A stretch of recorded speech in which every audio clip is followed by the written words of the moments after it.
Lamine Fofana? C'est légitime, parce que souvent on n'est pas dans une certaine compréhension du fonctionnement des institutions de la République ou bien même des articulations politiques dans notre pays qu'on peut s'indigner. Sinon, dans plusieurs pays dans le monde, à l'approche de l'élection présidentielle, on peut interdire ce genre de manifestations-là, surtout lorsqu'elles ont vocation de contredire une décision comme celle du Conseil constitutionnel qui est susceptible de recours selon notre Constitution. Donc, cette décision-là est légitime et a des fondements. Ce n'est pas un artifice nouveau qui a été créé pour pouvoir, qui vise principalement des obédiences politiques. Après, dans le contexte ivoirien, on peut comprendre aussi le mécontentement ou soit la frustration de certains partis d'opposition parce qu'ils font une série de réclamations depuis maintenant plusieurs mois. Donc, ils peuvent estimer que cela est peut-être dû qu'à leur fait. Mais en tout état de cause, il faut retenir que la sensibilité de cette période-là fait que on ne peut pas se permettre aussi certaines choses. Après aussi, à partir du 10 octobre, on commence les campagnes présidentielles. Donc, il y aura certainement des manifestations. Par rapport à l'opération Espérance, qui réunit 44 000 forces de l'ordre, il faut en même temps encadrer les manifestations politiques. Donc, on a 5 candidats retenus à l'élection présidentielle. Donc, il faut encadrer les manifestations politiques par rapport au programme de campagne, par rapport aux sorties politiques. Il y aura peut-être aussi des mini-concerts, des artistes qui vont soutenir tel candidat. Donc, en même temps, on ne peut pas contenir aussi les vagues de frustration, bien des marches de l'opposition par rapport à quelque chose qui a déjà été acté par le Conseil constitutionnel. Donc, à première vue, c'est une décision qui est légitime, qui a des fondements assez enracinés et qui, ma foi, ne vise pas forcément des acteurs spécifiques. Josias? Alors, moi, je pense que l'objectif de la marche, l'objectif affiché, est de protester contre le 4e mandat, ce qui va à l'encontre, quelque part, de la décision du Conseil constitutionnel. Et on le sait tous, la décision du Conseil constitutionnel est définitive et sans recours possible. Donc, normalement, on ne devrait même pas avoir de marche en ce sens-là. Donc là, normalement, ça s'entend. Ça s'entend que la marche soit interdite, si elle va dans ce sens-là. Mais de l'autre côté, le fait que cette marche soit interdite aura une interprétation singulière pour un groupe, mais pas un groupe. Ceux-là qui vont dire que nos militants sont arrêtés, nos leaders sont bâillonnés, nos idéologies, mais nos volontés sont stoppées par le pouvoir en place. Et tout ce lot de sentiments, de pensées va finir par créer une frustration qui petit à petit va se transformer en radicalisation. En radicalisation qui peut être instrumentalisée à un moment donné par qui que ce soit pour donner un mot d'ordre ou pour dire à ces partisans qui pensent comme ça qu'il faut faire ceci pour qu'on puisse mettre un thème à cela, par exemple. Donc moi, je pense que l'ordre qui a été donné, ou bien l'instruction qui a été donnée pour pas qu'on ait cette marche est normale. Mais l'interprétation qu'on aura derrière et peut-être les conséquences relativement à cela, peut-être des choses auxquelles on ne s'attend pas réellement. Maintenant, moi, je pense qu'on peut comprendre la frustration de l'opposition quant à cette interdiction, dans le sens où la plupart des précédentes marches qui ont été faites se sont plus ou moins bien déroulées. Toutefois, je pense qu'aujourd'hui, l'État de Côte d'Ivoire veut jouer la carte de la prudence quand on sait qu'on est dans une zone électorale en ce moment. Bien qu'il soit vrai que la rue peut être l'endroit d'expression de la démocratie, mais c'est aussi un endroit fragile. Fragile parce qu'il suffit simplement d'une petite étincelle pour allumer le feu un peu partout et susciter des tensions.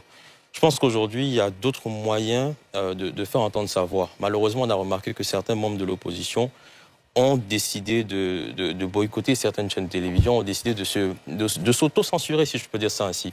Donc je pense qu'il faudra peut-être opter pour d'autres moyens de communication, d'autres moyens de faire entendre leur opposition.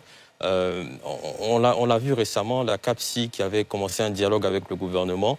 Dès le début, la communication avait été assez amplifiée, tout le monde en parlait, mais aujourd'hui, on ne sait pas où est-ce que c'en est. Donc je pense qu'il faut qu'il y ait une certaine cohérence dans cette démarche-là de recherche de stabilité et de cohésion sociale.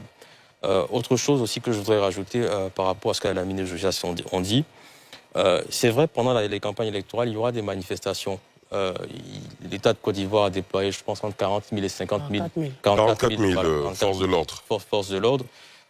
J'ose espérer que, justement, l'ordre sera bien encadré dans une certaine stabilité, sans violence. C'est ce qu'on peut espérer dans le cas de ces élections-là. Et puis se dire qu'il est temps maintenant pour les Ivoiriens de pouvoir faire des élections sans violence, de pouvoir faire des élections en toute tranquillité. C'est ce que tout le monde souhaite. Aouman, Gaël Lakbar. Alors, sur la question, il faut rappeler que le Conseil national de sécurité agit depuis quelques années. Quelques années, bien même, si on revient en 2018-2019, on se souviendra qu'avant 2020, dans la période de la Covid, on voyait beaucoup le Conseil national de sécurité qui avait, à l'orée de l'élection 2020, pris une sorte de décision dans le même sens.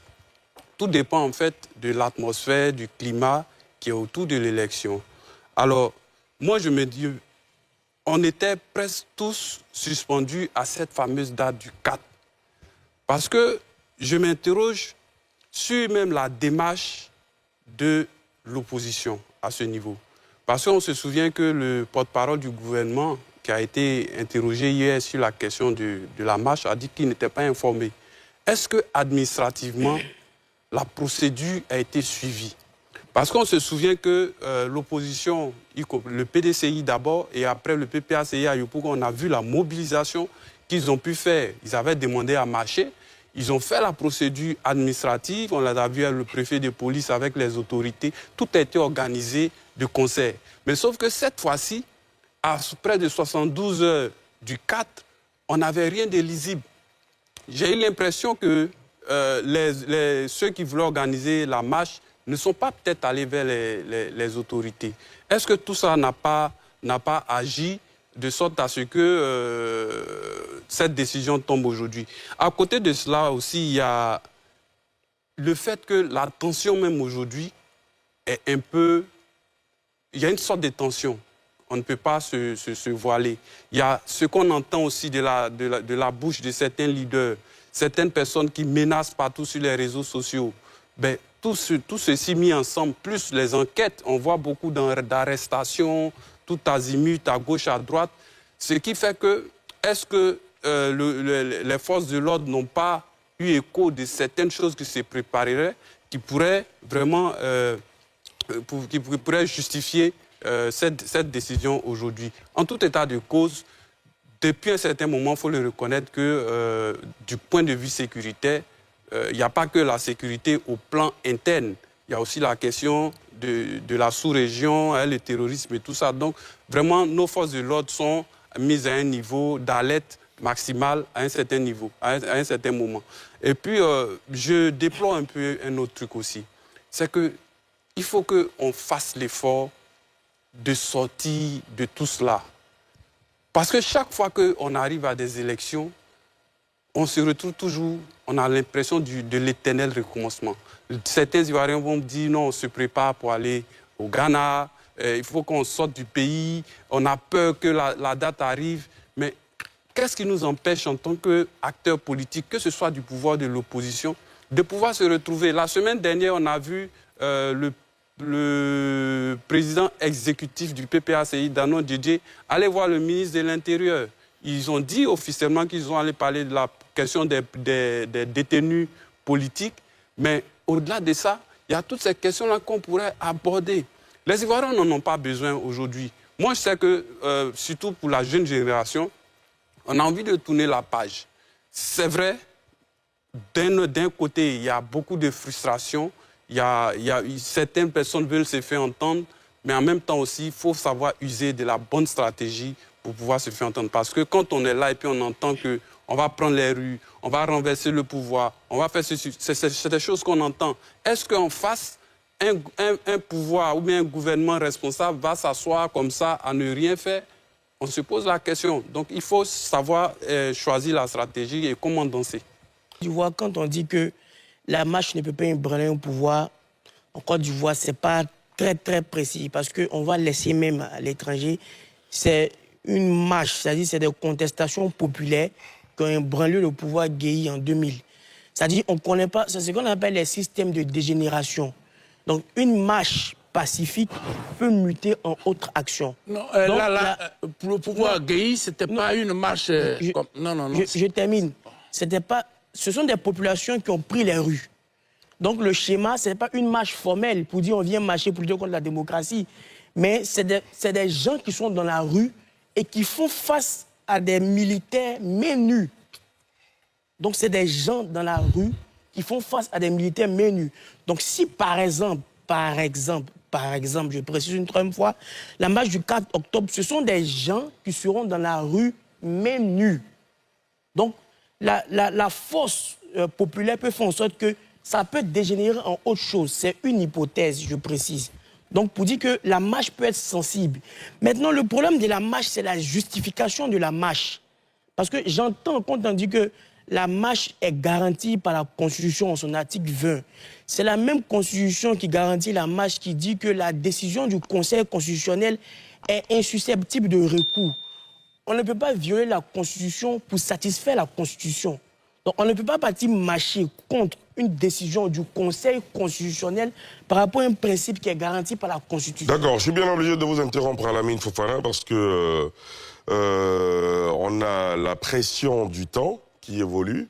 On est pratiquement au terme de cette deuxième partie. On ne pourra pas aborder le troisième sujet, qu'on va certainement aborder dans NCI 360 ce dimanche. C'est l'avantage d'avoir une émission pour faire le point de l'actualité de la semaine. On va marquer une courte pause et revenir pour le grand duel qui oppose ce soir Josias Assayman et Alamine Fofana.